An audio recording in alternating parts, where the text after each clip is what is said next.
For reasons which I'm sure you can all understand, I'm not able to present this up in London today. But this is the final lecture in my series on utopian gardens. And it's about this film, Silent Running, and what I think it might be able to tell us about the current environmental crisis. I'm going to start by talking a bit about the film itself. And if you're watching the recording of this and you haven't seen the film yet, I strongly suggest that you pause now and watch the film for yourself, because I'm about to give you some massive plot spoilers. You have been warned. The film was made in 1972. It was directed by Douglas Trumbull. He had been the lead special effects guy on Stanley Kubrick's classic film 2001, A Space Odyssey. His father was also a special effects expert. His father is actually one of the cranky apple trees throwing apples at Dorothy in The Wizard of Oz. He worked on that film. This, as I say, was Trumbull Jr.'s first film, and he wanted to complete some of the visions that he'd had for 2001, some special effects that he hadn't been able to achieve, but he also wanted to produce a film that had human emotion at its centre in a way that he felt 2001 didn't have. And this is the original cinematic release. You can see the cast and so on there, the original poster. The film opens with a shot of a man, this is Bruce Dern, swimming in a pool in what appears to be a beautiful garden. As you can see, there are plants growing all around. This is a real image of Eden. It's inevitable. You have to think of, Adam naked in the garden in innocence and so on. These kinds of images are very obvious from the beginning of the film. And after he gets out of the water, he gathers some fruit and vegetables and he goes into his kitchen and he starts preparing them. And then there is a pullback shot as the camera zooms back and you see where this kitchen is. And the very first time you see this, it's quite a surprise. He's on a huge spaceship, the Valley Forge, looking out the window, and you get this extraordinary sense of scale out in the vast deeps. They're out somewhere in the orbit of Saturn, a long way from the sun, a long way from the Earth. And the garden that you see is in a dome. There are a whole fleet of these ships. Each one has several domes. Each dome preserves a particular habitat from the indigenous vegetation of the Earth. And we learn that these ships are preserving the very last plants from the Earth, which is briefly described. There's a flashback and you hear a voiceover from when the ships were launched 8 years earlier, that one day these forests will come to repopulate our foul Earth. That's almost the only thing you learn about the Earth. We have no sense of why they've had to be removed, except that the Earth has no room for them anymore. So it's a preservation project. And there's something quite stunning about the imagery here. You get a great sense of scale of these huge domes, each containing a kind of its own garden, a miniature ecosystem floating away out in space. I have to say there are all kinds of holes in the plot and the logic, not the least of which is why on earth would they put these ships so far from the sun, given that they're trying to keep the vegetation growing. But these are things you don't want to inquire in too closely. You have to suspend your disbelief a little bit and just go with Trumbull's vision, the poetry, the things he was trying to achieve. As an aside, the short reason they're so far from Earth is because he wanted to do special effects of the rings of Saturn, which he hadn't been able to do for 2001. But let's leave that aside. The main character, Freeman Lowell, played by Bruce Dern, is the expedition's botanist. And he hopes that the reforestation of the Earth is imminent, that they're about to get the orders to go back to the Earth and start replanting and re-establish indigenous forests on the Earth. In fact, when he mentions this to the other members of the crew, they say that he's dreaming. And Lowell's response is, you don't think it's time that somebody cared enough to have a dream? What about the forests? You don't think anyone should care about these forests? What's going to happen if these forests and all this incredible beauty is lost for all time? And it's interesting that he calls them forests. I'll come back to that. The word is used over and over again. But when he gives this vision, this passion for the environment that he wants to see re-established, one of the crew responds, it's been too long. People got other things to do now. So they've forgotten, they don't care, they've moved on.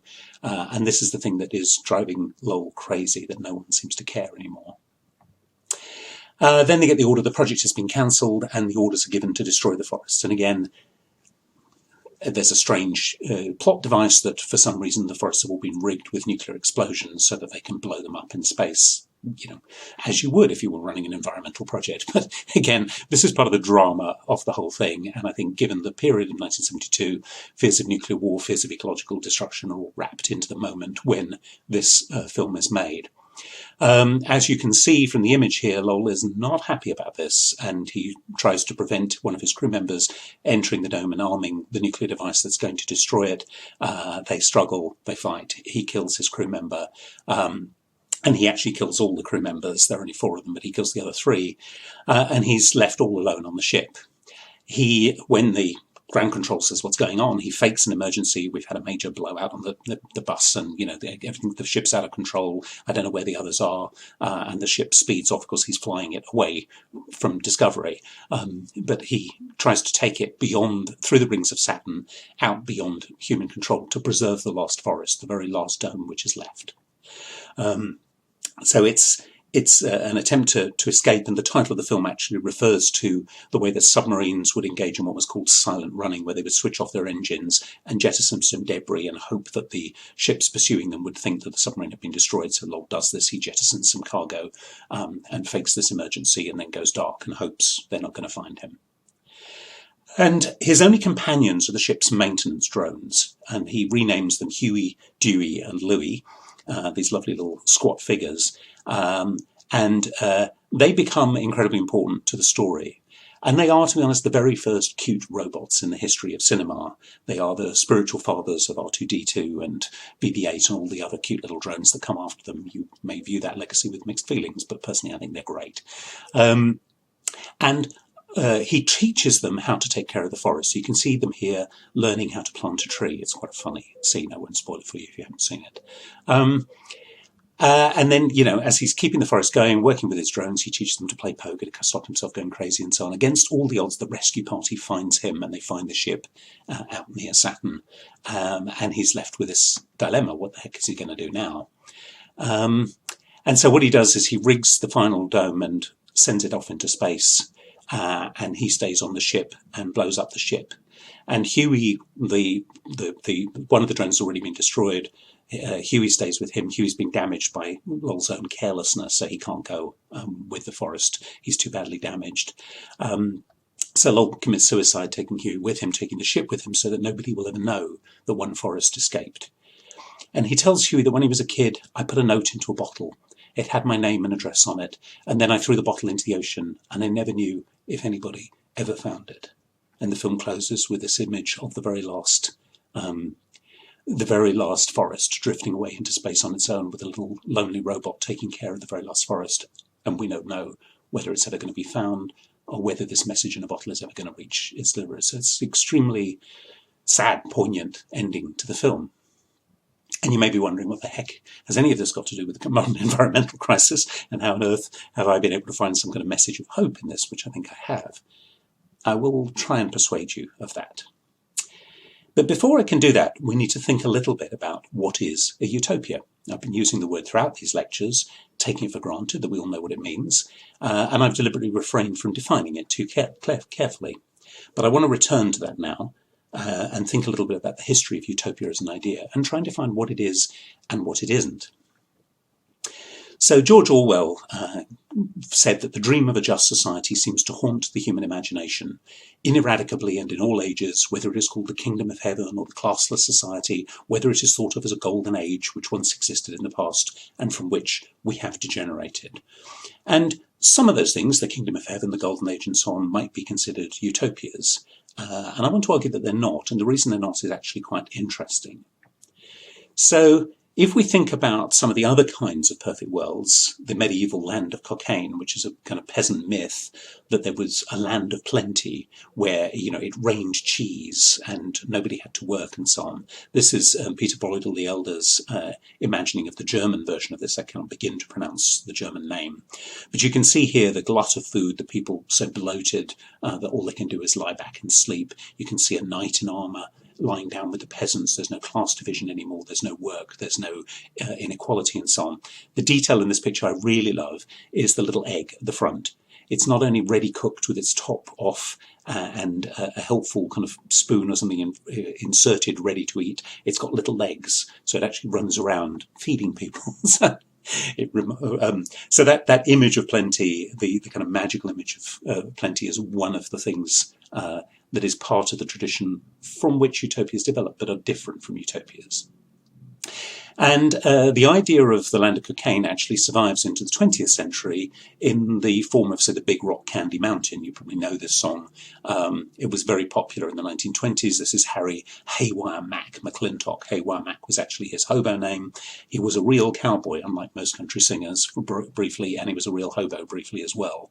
And he wrote and recorded this song. It's based on traditional songs, but he made it his own. It became a big hit.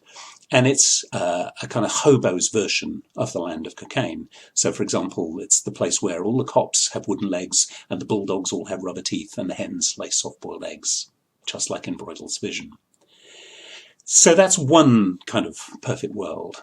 If we look at Sir Thomas More's Utopia, remember that it's More who originally coins the word and writes the very first one, gives us the genre. He made up this pun in Greek. This is the kind of thing you did when you were a Renaissance humanist. You made bilingual puns for the learned. The word utopia, if you spell it OU, would mean no place. And if you spelled it EU, it means good place. It would sound the same either way. So it's the nowhere. It's the place that, the good place that doesn't exist or perhaps cannot exist. And that ambiguity is an important part of the utopian tradition. It's one of the things that's distinctive about it. It's also, as a piece of writing, as a piece of literature, it's a traveller's tale. So it has a fictional narrator, Raphael Hythloday, who is supposed to have been one of Amerigo Vespucci's shipmates. And Amerigo Vespucci, of course, is a real person. And so you get this blending of reality and fantasy. Again, that's important to the utopian tradition. It has to have a plausibility about it in a way that the land of cocaine and the Big Rock Candy Mountain and the Golden Age and so on really don't. Vespucci, of course, is famous for the voyage in which he establishes for the first time that Brazil and the West Indies, recently discovered by Columbus, or from European perspective discovered, were actually not part of Asia, had Columbus had believed, but were an entire separate continent. And this is an image of Vespucci discovering the New World. If you're wondering whether writing's back to front, this is the original pen and wash drawing from which the engraving was made, and when it was printed it would be transposed. That's why America is back to front here. It's not a mistake. But Vespucci discovers America, pictured here as a virgin continent, unspoiled, feminine, bountiful, lush, ripe for the taking. There are all kinds of unpleasant connotations to this image, of course. But he describes his voyage, or it was described, in a published letter known as the Mundus Novus. It's attributed to Vespucci. It's not clear actually whether he wrote it or how much of it he wrote. But it circulates widely and it brings knowledge of this discovery to wider people. And Mundus Novus, of course, means New World, and that's how America becomes known as the New World. And this is a considerable revelation to many European thinkers. One of the people who's absolutely inspired by this is Francis Bacon, about whom I've spoken in earlier lectures. And Bacon, of course, is a proponent of a new, what he calls experimental philosophy. A philosophy that's not going to be based on ancient texts and ancient wisdom, but on experiments and exploration and finding new knowledge. As he himself said, the discovery of things is to be taken from the light of nature, not recovered from the shadows of antiquity. And if we look at this famous frontispiece to his Novum Organum, the new instrument, this is a kind of updating of Aristotle's philosophy for the modern world of experiment. This image captures a key part of what Bacon is claiming. The pillars here are symbolically the pillars of Hercules, one of the wonders of the ancient world that stood roughly where the Straits of Gibraltar are now. And of course they marked the end of the known world for the ancient Greeks and Romans. And the ship here is able to sail beyond the pillars of Hercules out into the unknown, across the Atlantic to the New World, because it has the magnetic compass. And this is a new invention which allows previously unimaginable feats of navigation, such as Columbus's, to happen, such as Vespucci's, of course. And the quote from the book of Daniel at the bottom, multi transibit et augibitur scientia, many will travel to and forth, and knowledge will be augmented, knowledge will be increased. That's the key claim being made here. And of course, one of the things that's startling about the discovery of America, again, from a European perspective, the indigenous people knew it was there all the time. from their perspective, it's not mentioned by Aristotle, it's not mentioned by the classical authors, it's not mentioned in Plato, it's not mentioned in the Bible. So the traditional sources of wisdom, the shadows of antiquity, are not reliable. They don't know everything. And that undermines the myth of the Golden Age. The Golden Age, the idea that back in classical times they knew everything and all we had to do was rediscover what they'd lost. That really changes because of America. So America and travel are two things that make utopias possible. The other thing that really happens with America is the beginnings of what we would now call cultural relativism. And I want to talk a little bit about cannibals. If you look at this picture, just between the two figures in the background, there is a feast going on. And if we look at that closely, it's clear that what they're eating is a human being. And the man-eating myth, the notion of people routinely ate other people, is a key part of the way that Europeans demonize those who they call savages, people who are different from them, who have different morals and customs.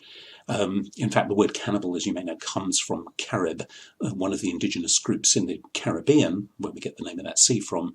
When Columbus met their arch enemies, the Arawaks said, of course, the Caribs, they're terrible people, they eat people. And Columbus believed them without any evidence whatsoever, because that allowed him to take Caribs as slaves. Slavery was forbidden under Spanish law at that time, unless the people were so inhumane and horrible that they were too vile to be considered human. So it was very convenient to believe that myth. Anyway, cannibals. This image haunts the European imagination, particularly in relation to the New World, but actually to any part of the world where non-European peoples live. It's also, of course, the title of a famous essay by Michel de Montaigne in 1580, who used the indigenous people of Brazil to actually argue that other people's ways of doing things might just be as good as ours, they're just different. So what we would now call cultural relativism is often traced to this moment back in the 16th century when Montaigne had the audacity to say, let's just look at these people from their point of view and not judge them from ours. So one of the things that's interesting is he uses gardening to make his contrast. He says that we, educated white Europeans, mostly men, describe the fruit which nature produces of herself and by her own ordinary progress as wild. But it is those whose natures we have changed by our artifice which in truth we ought to call wild. Europeans' preference for cultivated fruit is a mark of our own corrupted palate. So we think we're so superior because we garden, because we grow and cultivate fruit, which is better than wild fruit. But in fact, all we're doing is distancing ourselves from nature, corrupting ourselves, getting out of step with the natural world. He says people have tried to gain power over great and powerful Mother Nature, but by our inventions, we have almost smothered her. And that I find a startling thought for 1580, that somebody is already thinking, what the heck are we doing to the natural world? How are we distancing ourselves from it? And that's one of the strands in this talk, which I think is going to lead us up to thinking about the environmental crisis today. He argues that its plants, America's plants and its people, were more natural and, in case of the people at least, more moral than Europe's. And as a result, he claimed these people never die but of old age. And some people attributed that to the beautiful climate of Brazil, but in Montaigne's view, I rather attribute it to the serenity and tranquility of their souls, free from all passion, thought or employment, extended or unpleasing. A people that pass over their lives in a wonderful simplicity and ignorance, without letters, without law, without king, or any manner of religion. So the very things that Europeans might offer as evidence of civilization, their Christianity, their learning, their laws, their kings and military power and all the rest of it, these things for Montaigne are perhaps all evidence of corruption, and that in fact being free of those things might give you a much more pleasing, happy, contented life, and you'd live longer and be healthier as a result. And he admits that indigenous Americans, as he believed, there isn't actually very good evidence for this at all, 8 prisoners taken in battle. And Montaigne says, well, look at the way we treat our prisoners. We torture them to death, we lock them up, we let them starve in prison, we let them die of infectious disease. How are we more humane than they are? How are our practices any better than theirs? He's not saying what they do is good, what he's saying is we're no better. That's the important point here. And he imagined Europeans as saying, these men, the Brazilians, are very savage in comparison of us. They must be. Either they must be, or else we are savages, for there is a vast difference betwixt their manners and ours. And of course the thought that we might be savages is kind of hard for Europeans to bear, so we'll just project all these nasty fantasies onto the other, the non-European. And so America as an image of utopia becomes an important idea, drawing on Golden Age fantasies and so on. But America, because it challenges traditional wisdom, raises all kinds of questions. Maybe we don't need to live in the way that our ancestors had. And perhaps we could learn from other peoples. Instead of following our own traditions, we could look at other peoples and think, there are many ways to live, many kinds of possible good lives are available. And so travel and the understanding of a diverse range of other peoples, other customs, other religions and languages, and the newness of America, those two things together become key components of the utopian tradition.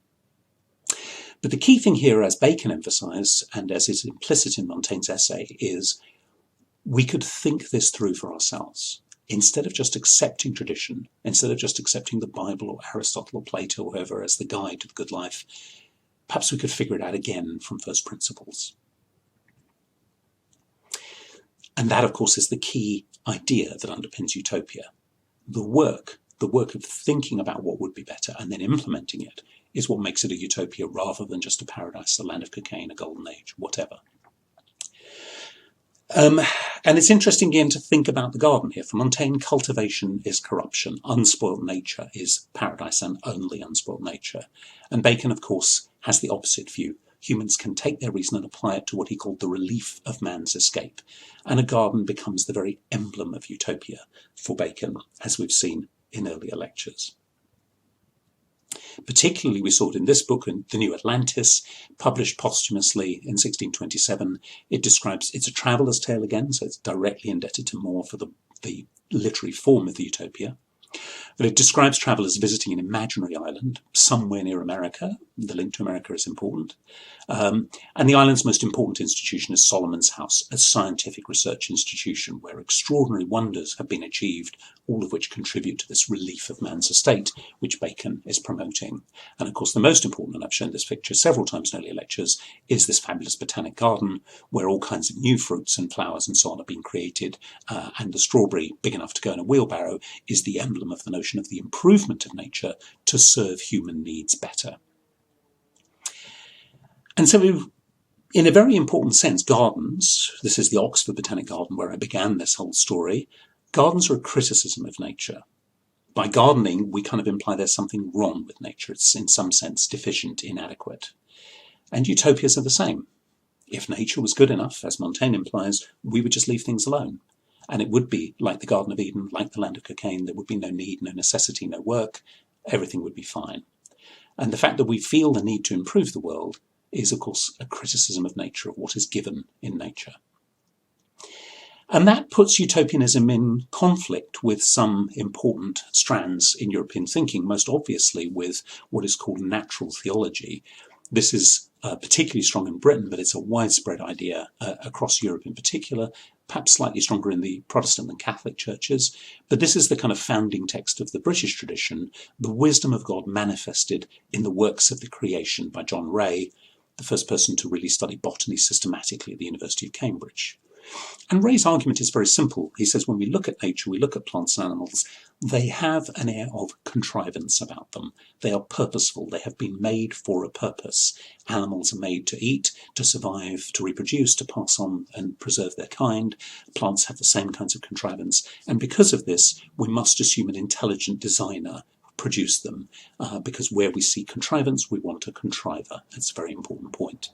And the second part of this argument, which is even more important for a Christian, is that it's not just any old intelligence, not any old creator, but the God of Christianity, the God who loves us, who cares about us, who sent his only begotten Son to die and redeem us. And we can tell it's that God, not some random, pagan deity, because of the goodness of nature. So the benevolence of nature, the way it all works for the good of each thing. So Ray and his successors endlessly talk about how lovely it is that the flowers need the bees get food, the flowers get fertilized, and we get beauty, and we get honey from the bees, and we get the lovely smells of flowers in our gardens. It all works together in a lovely harmonious picture, and isn't God wonderful? That whole tradition is of course called into question by gardening, by the assumption that nature could be improved upon.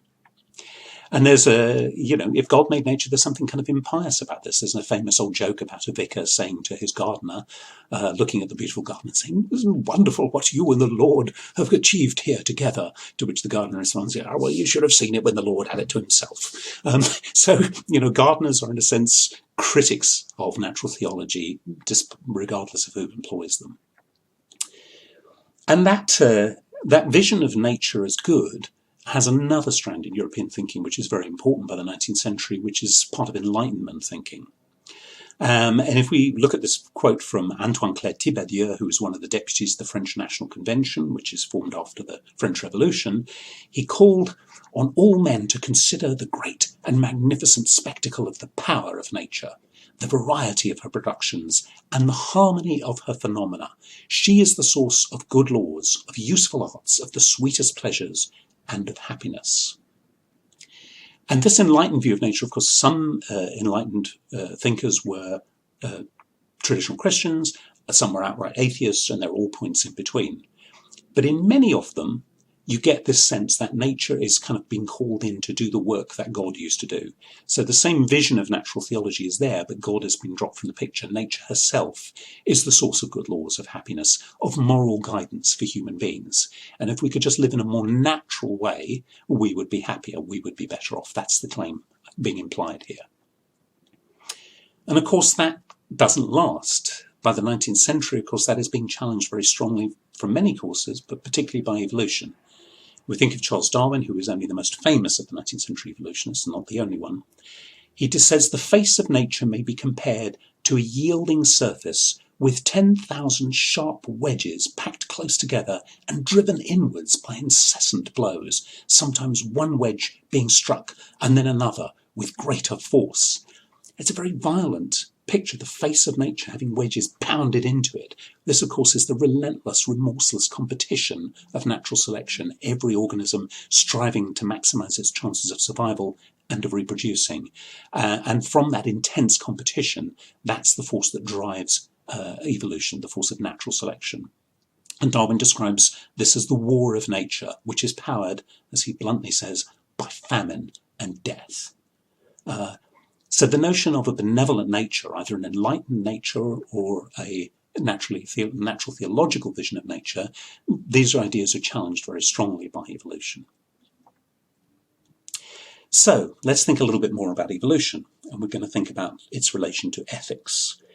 This famous 19th century caricature recalls a clash, I'm sure you've heard some version of this story, between Samuel Wilberforce, on the left here, the Bishop of Oxford, a man renowned for his eloquence. He was known as Soapy Sam because of the smooth delivery, and Thomas Henry Huxley on the right, who is always known as Darwin's bulldog, a very aggressive and witty supporter of his friend Charles Darwin's theories.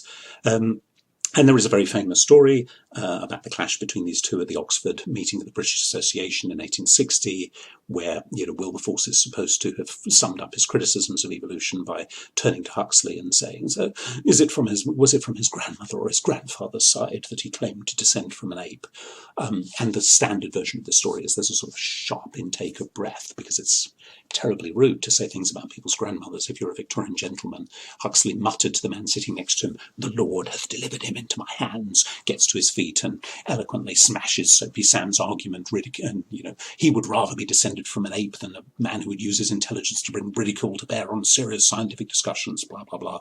It's a great story. Almost all the canonical details are not found in any contemporary account. They're nearly all from Huxley's memoirs written 30 years later. So we can be slightly sceptical about what actually happened. But it's become iconic because it summarizes the sense of a clash between science and religion caused by evolution. So many things wrong with that story. But by a happy coincidence, next year's lectures by me will be all about Darwin and Darwinism, so you'll hear a different version of that story if you stick around. For the moment, though, I want to focus on Huxley. and I want to use gardens again to think about this question of the relationship between evolution and ethics. So Huxley in 1890 bought himself a house in Eastbourne, just overlooking the South Downs, and he looked out of his window and he looked at the downs and the natural landscape, and a few years later he published an essay. He first gave it as a lecture and then published it, called Evolution and Ethics. And he starts by talking about this ancient landscape, how it might have been the same thousands and thousands of years earlier when the Romans first arrived. And he talks about the fact that under this landscape, under the grass and so on, is the chalk. And Huxley had earlier written a famous essay called On a Piece of Chalk, where he had explained to an audience of working men that a little piece of chalk used for drawing on a blackboard was taken from the vast white cliffs, the very emblem of Englishness. And that actually what that piece of chalk reveals is what has sometimes been called the most frightening fact in geology. You look at these tiny little people atop that huge cliff, those endless layers going down. The chalk is actually the skeletons of minute organisms, microscopic organisms. It's a little bit like coral. And what it is a record of countless millions of deaths, corpses heaped on each other, and the individual organisms are minute, so we're looking at billions of deaths to create these layers of chalk. And of course, millions of years of time to build up those layers. And of course, the chalk is only one thin layer of the strata that underpins Britain, that literally lies beneath our feet everywhere we go. And Huxley uses it to unpack the vision of history, which is beginning to haunt the Victorians. So as we know, the Victorians are basically moles. They're forever digging and burrowing. They're making railways, they're making canals, they're digging quarries and mining for more coal and so on. And everywhere they dig, they find fossils. This is the Museum of Practical Geology in London, where Huxley worked. And those cabinets, row upon row upon row, contain fossils, records of death, and of course records of extinction. Thinking back to America and European travels and so on, one of the things that happens as Europeans travel further and further around the world is it becomes undeniable that most of the things that they find in the fossil record are now extinct. As the world becomes better known, they have left no trace behind them. The dinosaurs are only the most dramatic example of that for the Victorians. So there's no possibility that they've survived in some corner of the world we don't know about. So we have to deal with the fact of extinction. And of course, when we think about extinct life in the past, we think about the drama of the past, the competition. This is an early picture that tries to recreate the iguanodon, the second species of dinosaur ever mentioned. I have to bring this one in because the iguanodon was found a few yards up the road from here, a few miles up the road, by a man who lived in Lewis, my hometown, Gideon Algernon Mantell. And as I say, only the second species of dinosaur ever found. But the dinosaurs are a particularly dramatic illustration that life was very different in the past. There was the endless brutality and competition, everything, eating everything. But at the end of it, all we have is extinction. No trace left of those creatures, or of most of the creatures that have ever lived on the earth. And so, of course, the frightening fact for geologists, which geologists have pressed on Victorians, their fellow Victorians, is that pretty much everything that's ever lived on the earth is extinct. And that throughout most of the history of the earth, there were no human beings here. And those two facts together make it very hard to sustain a faith in the literal truth of the Bible, in the conventional accounts of Christianity. If God made the earth as a habitat for humanity, why did he take so long to get the tenants in? This is a kind of short version of what's bothering the Victorians about all this. And instead what we have is that record of death, of destruction, of Darwin's war of nature, famine and death, extinction, destruction. The whole world seems kind of pitiless and pointless, very unlike the kind of visions of either natural theology or the Enlightenment version of nature.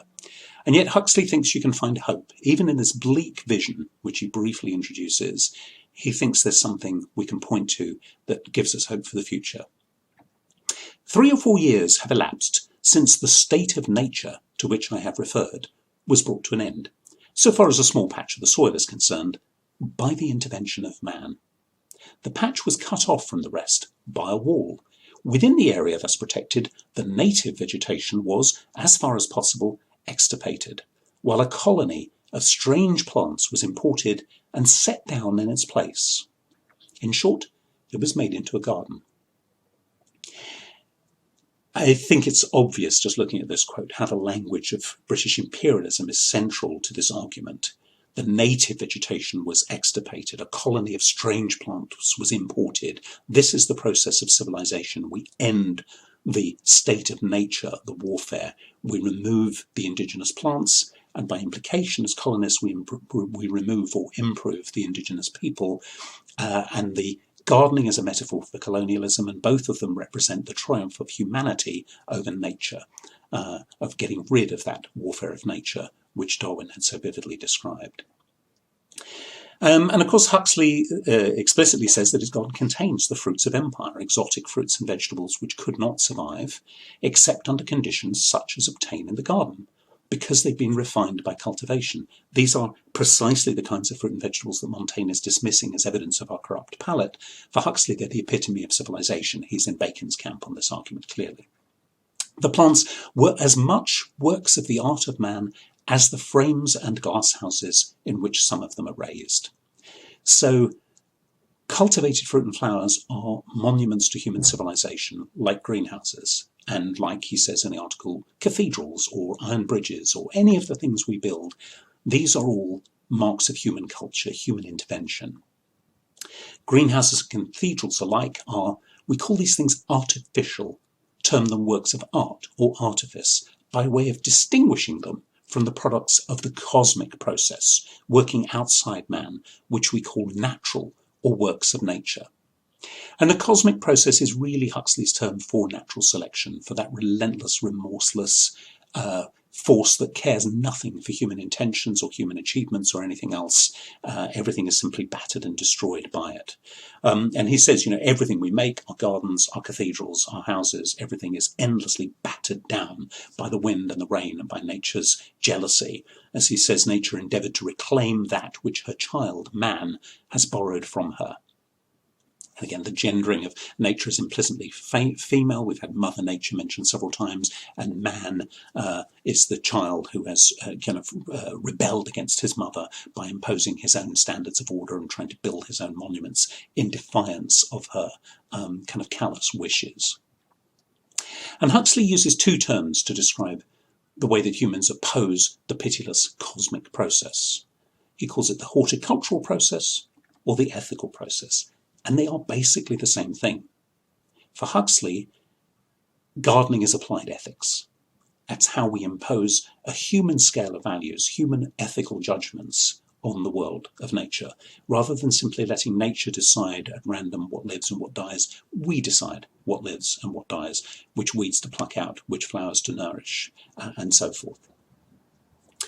And Huxley actually makes the analogy with the colony perfectly explicit in the article. I'm not reading this into it. He talks about how the native savages, whether they're animals, plants or people, would be replaced in a well-run colony by an earthly paradise, a true Garden of Eden in which everything served the well-being of the gardeners, not the well-being of the indigenous. This is a picture of the 19th century picture of the Garden of Eden, just to remind us that that strand has come up several times. But of course, the original Garden of Eden was a place where no work was done. That was the point. God had given us everything we wanted.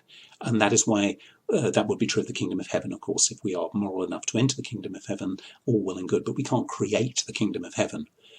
This is a real change to that. The Baconian vision, which Huxley is inheriting, the scientific vision of nature, is premised on the notion that we can make Eden or recreate Eden. We can put ourselves back there. By improving nature to suit our ends, by overcoming the cosmic process with the horticultural one. As he says, his ideal colonial administrator would abolish the coarse struggle for existence of the state of nature and replace it with a state of art, where every plant and every lower animal should be adapted to human wants, managed to suit human ends. So it's somewhat ironic that although he is a very belligerent and combative supporter of Darwin, he privately described himself as episcophagus or bishop-eating, and he loved to pick a fight with the bishop on any possible occasion. Even though he's such a strong Darwinian, Huxley thinks that stopping natural selection is the key to paradise. Now, the idea of stopping natural selection is one that's being discussed in Britain at this time, but for most of his fellow Darwinians and for most people in Britain, stopping natural selection would be a bad thing. Most people felt that if you curb natural selection, that would inevitably lead to degeneration. Life would get too soft. Now, one of Huxley's pupils, E. Ray Lancaster, wrote a book called Degeneration, a chapter in Darwinism, where he compared human beings who had it too easy, the people of ancient Rome, where luxury and ease got the better of them and their empire collapsed. They were compared explicitly to parasites who had become so dependent on their host that they could no longer fend for themselves. And he worried that the British ruling class were going down this same path, that as the wealth of empire poured in, as in Huxley's garden, all those exotic fruits and vegetables from all over the empire, life would get too soft, it would get too easy. And one of the paradoxes of civilization for the Victorians was that as we got more civilized, we got more compassionate. And so we would look after the weak and the poor and the feeble, and the people who really should have been eliminated by natural selection. We would allow them to survive, and because they were feckless and irresponsible, instead of being, hardworking middle-class people, that they would, of course, breed like rabbits and overrun the harder working. And that vision of degeneration is one of the things that fuels eugenics. They claim that we should be intervening and basically selectively breeding human beings, stopping the unworthy from breeding and encouraging the best people to breed more. Limitless problems with that argument, obviously. But what's interesting is that Huxley is not having a bar of this. He does not embrace eugenics, even though he understands the argument. And he says that for it to work, people would have to eliminate the natural affection and sympathy which binds society together. And without those instincts, there is no conscience nor any restraint on the conduct of men. So if we were callous enough to condemn to death those who we think are weak or feeble or whatever, then we would lose our very humanity. And the very thing that makes society worth preserving is thrown away. So for him, the possibility of degeneration is the price we have to pay in order to remain human. So how are we to survive? I mean, he says that there cannot be a utopia in his view, despite inheriting the Baconian tradition, because ultimately human nature is flawed. But of course, for Huxley, human nature is not a result of any religious flaw or anything else. The traditional explanations are largely discarded. What he says is that natural selection has fine-tuned people, like every other animal, to maximize our own pleasure with no thoughts for society as a whole. That is their inheritance, he said, humans' inheritance, from the long series of ancestors, human and semi-human and brutal. And because our pre-human ancestors have bequeathed us their violent and selfish, innate tendency to self-assertion, we all fight for what we want, our ancestors did. That is how we've succeeded in evolutionary terms. That is, as it were, how the British come to rule the largest empire the world has ever seen. And that's something we're never going to be able to shake off. That, he said, was the reality at the bottom of the doctrine of original sin. So he's offering an evolutionary explanation of original sin, and the naturalizing of ethics is a key part of what he's trying to do here. So what can we do, given this innate flaw? All we can do, he says, is follow a course of conduct which is in all respects opposed to that which leads to success in the cosmic struggle for existence. So the very things that made our brutal ancestors successful are the things we need to resist. Selfishness, violence, aggressiveness, and so on. And in fact, he basically says, you just follow prevailing ethical standards, including those of modern religions, because all ethics have evolved through evolutionary process, then basically there's a lot in common between the world's different religions and philosophies. We can just pick out the kind of golden strand that unites them all, and we can live by those rules and try and be better than our brutal animal natures make us. But at the end of the day, he says there's no final victory over nature. Nature will eventually batter down our monuments, including our ethical ones. We just have to do the best we can for as long as we can.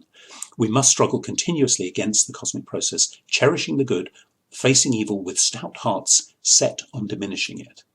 And it's interesting that, for all his Episcophagus habits, you can imagine a great many, Victorian vicars just nodding in agreement at reading these words. You pull up the weeds of selfishness and violence. We cultivate our better instincts. We struggle on because that's what makes us human. That's what keeps us going. That's the end of Huxley's argument.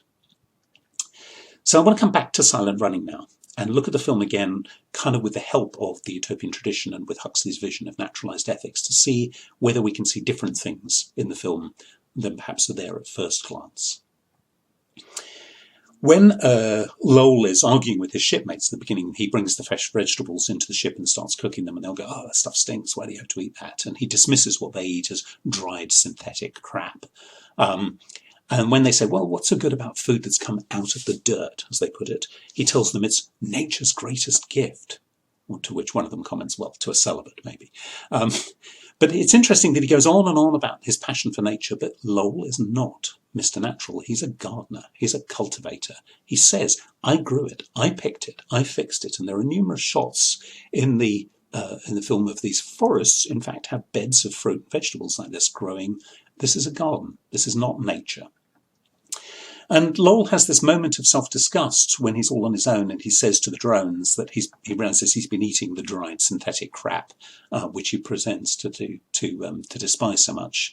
And he says to the drones, "Let's go to the forest and get some real food." But what he really means is, let's go to the garden and get the artificially cultivated food, which I have prepared to suit my palate.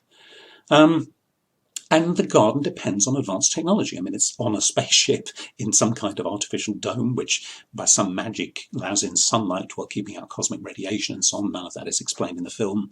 But when we see him gardening, there are high-tech lighting here. He suddenly notices, "Oh, we're a long way from the sun. It's a bit dark for the plants." He's not a very convincing botanist, but as I say, let's leave all that aside. But of course, the technology that the garden relies on most of all is the drones. So it's not nature. This is a garden dependent on advanced technology. And when he teaches the drones to garden, he has this little toy watering can, which he teaches them how to water the plants, and the final image of the film shows the little drone who's on his own holding the watering can as he drifts off into space on its own. It's a kind of heart-rending motion, and Trumbull says that the kind of appeal of the film is that image of the watering can. It's the thing that everybody takes away from the film with them thinking about this image. But of course, this is another advanced technology for gardening. This is as artificial as a spaceship or a cathedral or anything else. This is how we intervene in nature and improve it, because we think nature is deficient in some ways. It doesn't give us what we want. Why doesn't Lowell stay with his garden? Why doesn't he stay and look after it? Well, the plot device is that he doesn't want any of the other humans to know that it exists, so he wants to protect it from them. But I think it's also very clear that he recognises he's not moral enough to re-enter the Eden that he's created. He actually cannot forgive himself for murdering the other members of the crew, and he talks about this in the film. Only the pure of heart can enter Eden, and the pure of heart turns out to be the last drone. The only person who is not tainted by sin, by that evolutionary heritage of self-assertion. So Lowell recognises that he's forgotten that natural affection and sympathy, which Huxley says is what makes human society work. He's failed to make the moral judgments to choose right from wrong, which is what makes us human. It's the only thing humans can do that nature can't do, and he's failed, and that's why I think he can't stay with his garden at the end of the film. So where does that leave us? The robot on his own in the garden.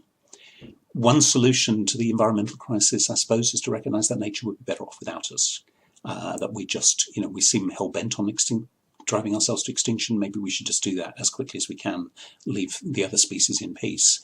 I personally don't find that a very appealing prospect. And if we're not going to do that, we have to do something different. We have to think about what it's going to be. The image of the Earth from space, of course, is one of the things that fuels modern environmentalism. Again, this is another bit of an irony here because it's a very high-tech image taken by NASA, but this is one of the things that inspires modern environmentalism, and the first Earth Day is just a couple of years before Silent Running is made. There's actually a shot in the film of Lowell looking through a telescope at the Earth, and the image that he sees is in fact one of the NASA photos, one of these blue marble photos of the Earth in space. So the link to the NASA and space and the space program and the environmental movement is made subtly but unmistakably in the film. And of course, some environmentalists in the 70s and ever since have said, well, the solution is we go back to nature. What I've tried to argue here is that I'm not sure that's even coherent. I don't know what that means. But I don't think that's an option at all. If we're going to survive as a species, we have to just face up to the fact that we're gardeners, the gardeners of planet Earth. And the question before us is, what kind of gardeners are we going to be? And I think that one of the images that comes to me, one of the descendants of the drones, of course, is dear old Wall-E here. Again, one of the greatest films of all time. I mean, not just the Citizen Kane of children's films, it's just another Citizen Kane in my book, but watch it for yourself and decide. And of course, Wall-E's a gardener. Wall-E finds the last plant, or what might be the last plant, and nurtures it and protects it and persuades the humans that they have to come back to the Earth and take care of it. The Earth's in trouble. It needs our help, as one of the humans says at the end of the film, and they come back to be gardeners. And actually the captain of the ship says to the kids, you're going to be farmers. That's what we have to contribute, the artificial world, the applied ethics of gardening. We can, of course, choose, and we have to choose what kind of gardeners we're going to be. I'm, busy rewilding my garden at the moment, which is mostly indolence, partly to do with having a bad back and a bad shoulder, but partly about planting wildflowers to encourage pollinators, reducing the amount of, getting rid of any chemicals and fertilizers, synthetics, and so on. We have to think about sustainability and balance and so on, but it's all gardening. Even rewilding is gardening. We decide what lives, what dies. When I pull up the bindweed and nurture the wildflowers, I'm making a gardener's choice, and we have no option but to make those choices. And the thought I just want to leave you with is maybe the robots and maybe all kinds of technologies are important. And I think that's one of the things that we perhaps need to take from silent running, amongst all the other things, is that environmentalism and the back to nature philosophy can often make us hostile to technology. And I think we have to judge each technology in terms of how does it help us garden. Some of it is bad. I think, certain chemicals we definitely need to get rid of. They're killing bees and so on. But some of it's good. And having an open mind about technology and thinking about how we apply it to the problems of applied ethics, the problem of gardening, is what I think I want to take away from this film. Thank you for listening.